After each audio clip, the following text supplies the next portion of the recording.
ఆకాశమంత పందిరి భూదేవియే వేదికగా శేషాద్రి కొండలపై వెలిసిన ఆ కలియుగ దైవం పెళ్లి కుమారుడైతే చూడాలని ఏ కన్ను ఆశించకుండా ఉంటుంది. ఏలూరు జిల్లాలోని ద్వారకా తిరుమల క్షేత్రం నేడు అచ్చం భూలోక వైకుంఠాన్ని తలపిస్తుంది. చిన్న తిరుపతి పురవీధులన్నీ గోవింద నామ స్మరణతో ప్రతిధ్వనిస్తుండగా గాలిలో వేద మంత్రాల పరిమళాలు వెదజల్లుతున్నాయి.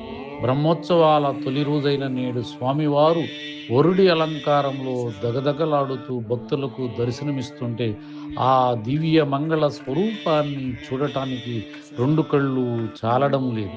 లక్షలాది విద్యుత్ దీపాల కాంతులతో కొండపై వెలుగుల హారం వేసినట్లుగా ఆలయం మెరిసిపోతుంది. అంకురార్పణతో మొదలైన ఈ 8 రోజుల దివ్య యాత్ర భక్త కోటిని భక్తి సముద్రములో ముంచెత్తటానికి సిద్ధమైంది. అలాగే ద్వారకా తిరుమలలో ఏప్రిల్ 26 నుంచి మే 3 వరకు జరిగే ఈ 8 రోజుల్లో ప్రతిరోజు ఒక ప్రత్యేకత ఉంటుంది. రెండో రోజు తెల్లని అంశ వాహనంపై స్వామివారు విహరిస్తూ మనలోని అజ్ఞానపు చీకట్లను తొలగిస్తారని భక్తుల నమ్మకం. మూడో రోజు ముత్యాల పందిరి కింద స్వామివారిని దర్శించుకుంటే మనసులోని తాపత్రయాలన్నీ మటిమాయమవుతాయి అనేది భక్తుల యొక్క విశ్వాసం. అలాగే పరాక్రమ రూపం నాలుగో రోజు సింహవాహనంపై ఉగ్ర నరసింహ స్వరూపంలో స్వామివారు భక్తులకు ధైర్యాన్ని ప్రసాదిస్తారని భక్తుల యొక్క నమ్మకం. అలాగే ముఖ్య ఘట్టం జగత్ కళ్యాణ వైభవం ఏప్రిల్ 30వ తేదీ జరుగుతుంది. ఈ ఉత్సవాలకు ముకుటాయమానంగా శ్రీవారి తిరుకళ్యాణం సాక్షాత్తు శ్రీనివాసుడు పద్మావతి అమ్మవార్ల మెడలో మాంగళ్య ధారణ చేసి ఆ అద్భుత ఘట్టాన్ని వీక్షించటానికి దేవతలు సైతం భూమికి దిగి వస్తారని భక్తుల నమ్మకం. కళ్యాణ రాముడిని చూసిన కళ్ళతో కళ్యాణ వెంకటేశ్వరుని దర్శించుకుంటే జన్మ ధన్యమవుతుందని వేల సంఖ్యలో భక్తులు ఇక్కడికి తరలి వస్తారు.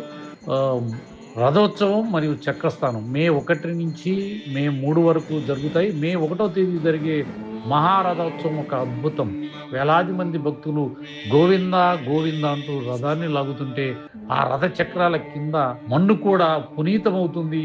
మే 3న చక్రస్థానంతో భక్తుల పాపాలన్నీ కడిగి వేయబడి పుష్పయాగంతో ఈ మహాక్రతు అత్యంత వైభవంగా ముగుస్తుందని తెలుస్తుంది.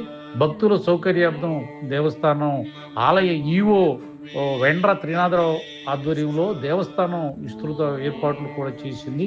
ఎండ తీవ్రతను అడ్డుకోవటానికి క్యూ లైన్లో కూలర్లు, చల్లని కార్పెట్లు మరియు మజ్జిగ పంపిణీ నిరంతరాయం కొనసాగుతుందని తెలియజేశారు. అలాగే స్వామివారి అమృత తుల్యమైన చక్ర పొంగలి, రడ్డు ప్రసాదాలు ప్రతి భక్తుడికి అందేలా చర్యలు తీసుకున్నారు.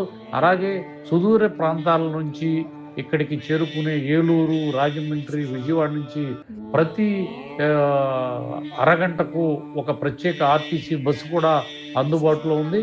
కొండపైకి వచ్చే భక్తులను చేరవేసేందుకు ఉచిత బస్సులు కూడా సిద్ధంగా ఉన్నాయి. మొత్తానికి ద్వారకా తిరుమల క్షేత్రం ఆధ్యాత్మిక వెలుగుల హారంలా మారిపోయింది. అడుగు వేస్తే ఆధ్యాత్మిక పరవశం, కన్నార్పితే ఆ కమలనాథుని దర్శనం.